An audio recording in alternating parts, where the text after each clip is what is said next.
বিশ্ব সংবাদে আপনাদের স্বাগত। সংবাদের শুরুতেই শিরোনাম, পরে বিস্তারিত।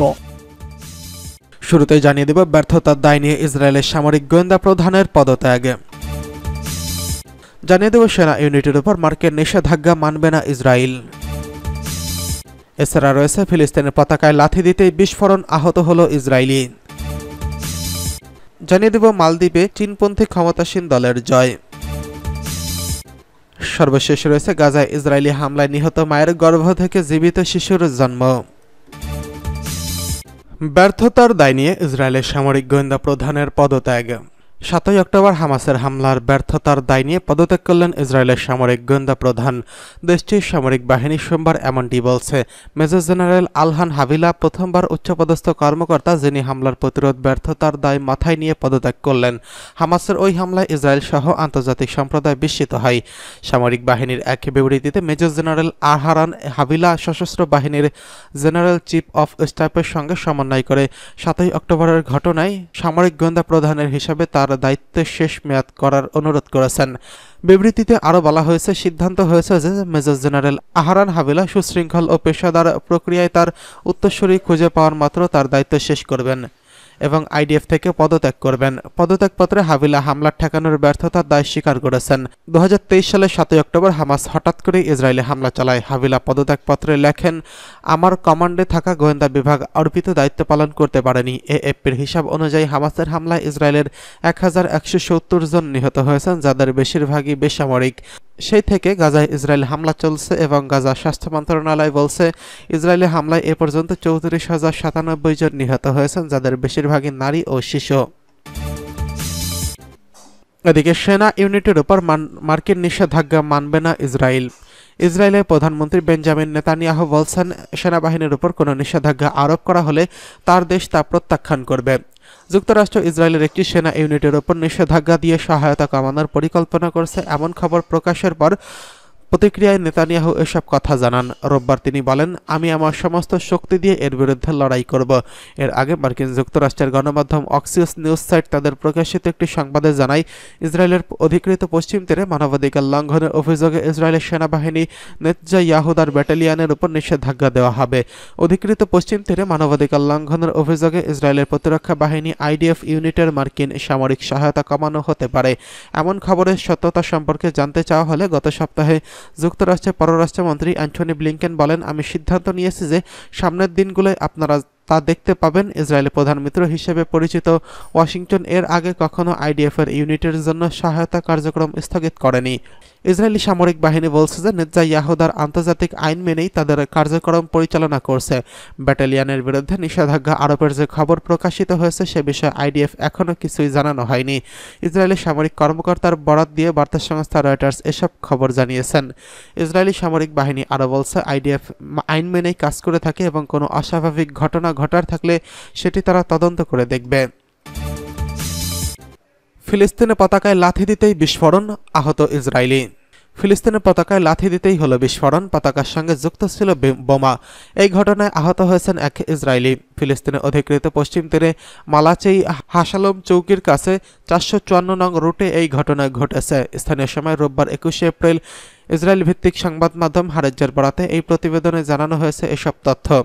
এই ঘটনার সময় ধারণ করা একটি ভিডিও সামাজিক যোগাযোগ মাধ্যমে ছড়িয়ে পড়েছে। এতে দেখা গেছে পশ্চিম তীরে একটি মহাসড়কের ধারে পিলারের পাদদেশে ফিলিস্তিনের একটি পতাকা উড়ছে। ওই রাস্তা দিয়ে যাওয়ার সময় গাড়ি থামিয়ে নামেন ইসরায়েলের এক বেসামরিক নাগরিক। তিনি পতাকাটির দিকে হেঁটে গিয়ে সেটাতে লাথি দেন। সঙ্গে সঙ্গে পতাকার থেকে যুক্ত বোমার বিস্ফোরণ ঘটে, এতে তিনি আহত হন। ভিডিওটিতে তার গাড়িতে বসা কেউ একজন করছিলেন। জরুরি পরিষেবা বলছে, ভাগ্যগুণে ওই ইসরায়েলি আঘাত গুরুতর নয়। ঘটনাস্থলে তার চিকিৎসা করা হয়েছিল, তবে তাকে হাসপাতালে নিয়ে যেতে চাইলে তিনি রাজি হচ্ছিলেন না। পতাকায় লাথি মারার ঘটনার ভিডিও এক্সে প্রকাশ করেছে হারেজ। তাতে অনেকেই ওই ইসরায়েলি সমালোচনা করে মন্তব্য করেছেন। একজন লিখেছেন, ফিলিস্তিনের ওই পতাকা কেন আপনার কাছে ভীতিকর মনে হলো? আরেকজন লিখেছেন, যেমন কর্ম তেমন ফল।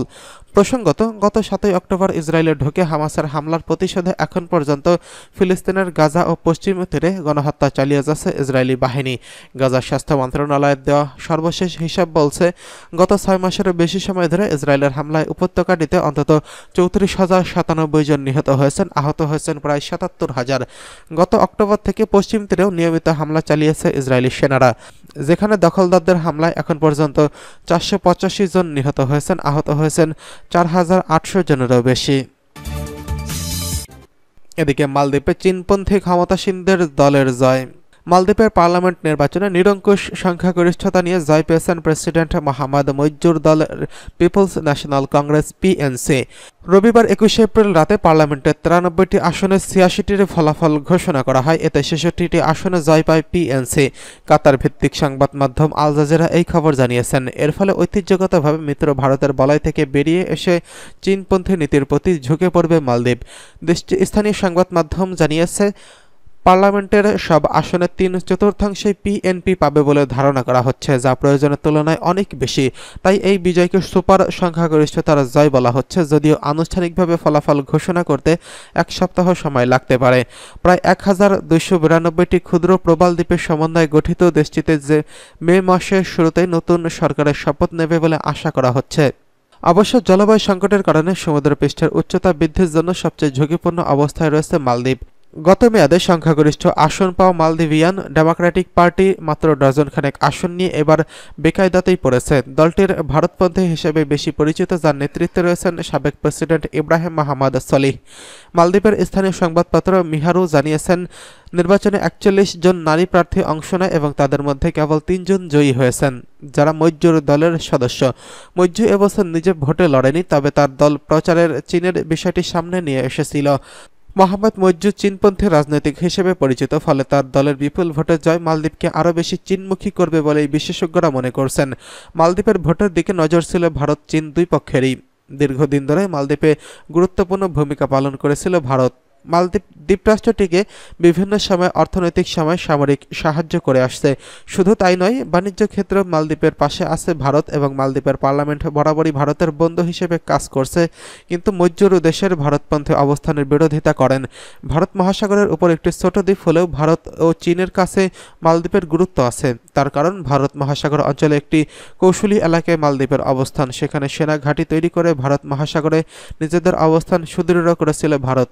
এবার সেখান থেকে সেনা সরিয়ে নিতে হলে ভারত একটি গুরুত্বপূর্ণ এলাকা হারাবে। অন্যদিকে এই একই কারণে চীনও মালদ্বীপের সঙ্গে বন্ধুত্ব বাড়াতে চায়। এদিকে গাজায় ইসরায়েলি হামলায় নিহত মায়ের গর্ভ থেকে জীবিত শিশুর জন্ম। গাজায় ইসরায়েলি বিমান হামলায় নিহত এক অন্তঃসত্ত্বা নারীর গর্ভ থেকে জীবিত শিশু জন্ম হয়েছে। শনিবার 20 এপ্রিল রাতে জরুরি অস্ত্রোপচারের মাধ্যমে মেয়ে শিশুটির জন্ম হয় বলে জানিয়েছেন ফিলিস্তিনের স্বাস্থ্য বিষয়ক কর্মকর্তারা।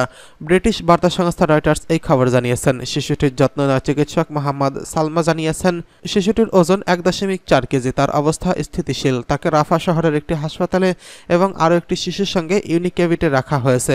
তবে ধীরে ধীরে তার উন্নতি হচ্ছে। তার বুকে সেটে দেওয়া টেপে লেখা আছে শহীদ হওয়া সাবরিন আল সাকানির সন্তান। গাজা উপত্যকার রাফা শহরে দুটি বাড়িতে শনিবার রাতে ইসরায়েলি বিমান হামলায় 19 জন নিহত হন। নিহত ব্যক্তিদের মধ্যে একই পরিবারে 13 শিশু রয়েছেন। ওই হামলায় স্বামী ও মেয়ে সহ সাবরিন আল সাকানি নামের 30 সপ্তাহের অন্তঃসত্ত্বা ওই নারী নিহত হয়েছেন। চিকিৎসক